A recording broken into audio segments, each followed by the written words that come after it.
Power sharing यानी सत्ता को साझा करना, इससे कोई देश मजबूत होता है या ये उसे तोड़ने का पहला कदम है? ये एक ऐसा सवाल है जो दुनिया भर की कई डेमोक्रेसीज के लिए एक पहेली जैसा है। तो आज चलिए इसी पहेली को सुलझाने की कोशिश करते हैं। समझते हैं कि आखिर ये पावर शेयरिंग है क्या और ये इतनी जरूरी क्यों है। हाँ, तो अक्सर एक डर रहता है कि सत्ता को शेयर करने का मतलब है उसे बांट देना और देश को कमजोर कर देना, जैसा कि इस स्लाइड में दिख रहा है। ये एक बहुत ही कॉमन सोच है। लेकिन क्या ये डर सही है या फिर कहानी कुछ और ही है? इस सवाल का जवाब खोजने के लिए हम दो बहुत अलग लोकतंत्रों की कहानियों को देखेंगे, बेल्जियम और श्रीलंका। देखिए, दोनों ही देशों में समाज बटा हुआ था, पर जब सत्ता साझा करने की बात आई तो उन्होंने दो बिल्कुल अलग अलग रास्ते चुने।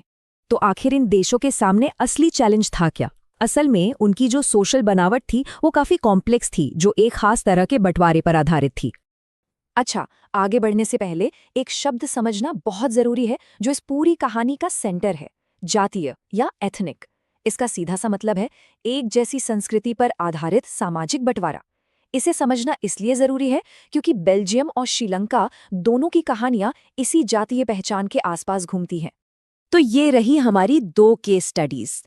एक तरफ है बेल्जियम, जहां डच और फ्रेंच बोलने वालों के बीच सत्ता का बैलेंस टिका था, और दूसरी तरफ है श्रीलंका, जहां सिंघली और तमिल समुदायों की कहानी एक बिल्कुल ही अलग मोड़ लेने वाली थी। अब बेल्जियम की कहानी में एक बड़ा ही दिलचस्प पेच है। देखिए, पूरे देश में तो डच बोलने वाले 59% थे, मतलब वो मेजॉरिटी में थे। लेकिन जैसे ही हम राजधानी ब्रसेल्स की बात करते हैं तो वहाँ कहानी पूरी पलट जाती है। वहाँ 80% लोग फ्रेंच बोलते थे। अब जाहिर है, असली टेंशन की जड़ तो यहीं से शुरू होनी थी। और अब श्रीलंका को देखें तो यहाँ तस्वीर काफी क्लियर थी। 74% सिंघली आबादी के साथ एक समुदाय का साफ साफ बहुमत था। यहाँ बेल्जियम की तरह राजधानी में कोई उलटफेर नहीं था, बस एक ताकतवर मेजॉरिटी और एक बड़ी माइनॉरिटी आबादी थी। तो एक जैसी चुनौती सामने थी, पर इन दो देशों ने दो बिल्कुल अलग रास्ते चुने। चलिए देखते हैं कि उनके फैसलों ने उनके भविष्य को कैसे आकार दिया। श्रीलंका ने जो रास्ता चुना उसे बहुसंख्यकवाद या मेजॉरिटेरियनिज्म कहते हैं। इसका सीधा सा मतलब ये है कि जो बहुमत में है वही देश पर अपनी शर्तों पर राज करेगा, और इसमें अल्पसंख्यकों की कोई परवाह नहीं की जाएगी। और ये सिर्फ कोई सोच नहीं थी, इसे बाकायदा लागू किया गया। 1956 में एक कानून आया जिसने सिंघली को अकेली ऑफिशियल भाषा बना दिया। नौकरियों और शिक्षा में सिंघलियों को प्राथमिकता मिलने लगी। इन सब फैसलों ने श्रीलंकाई तमिलों को अपने ही देश में परायापन महसूस कराना शुरू कर दिया। वहीं दूसरी तरफ बेल्जियम के लीडर्स ने एक बहुत ही समझदारी भरा रास्ता चुना। उन्होंने देश की डाइवर्सिटी को एक प्रॉब्लम नहीं बल्कि एक हकीकत माना और उसे एडजस्ट करने का या कहें कि समायोजित करने का फैसला किया। और उनका मॉडल तो वाकई कमाल का था। सोचिए, उन्होंने 23 साल में 4 बार अपने संविधान को बदला, सिर्फ ये पक्का करने के लिए कि देश का कोई भी नागरिक अलग थलग महसूस ना करे। केंद्र सरकार में दोनों भाषा के मंत्री बराबर होंगे, और तो और एक कम्युनिटी गवर्नमेंट भी बनाई गई जो सिर्फ कल्चर और भाषा से जुड़े मामलों को देखती थी। ये सचमुच एक बहुत ही अनोखा एक्सपेरिमेंट था। तो इन दो अलग अलग रास्तों का नतीजा क्या निकला?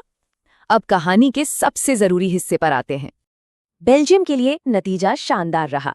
इस समझदारी भरे मॉडल ने देश को एक बड़े सिविल वॉर से बचा लिया, और इसका सबसे बड़ा इनाम क्या था? जब यूरोपियन यूनियन बना तो उन्होंने अपने हेडक्वार्टर के लिए ब्रुसेल्स को चुना। ये बेल्जियम की एकता और शांति का सबसे बड़ा सबूत था। श्रीलंका की कहानी बदकिस्मती से बिल्कुल उल्टी है। बहुसंख्यकवाद की उस आग ने देश को एक ऐसे गृहयुद्ध में झोंक दिया जो दशकों तक चला। हजारों जानें गईं और देश का सामाजिक ताना-बाना पूरी तरह से बिखर गया।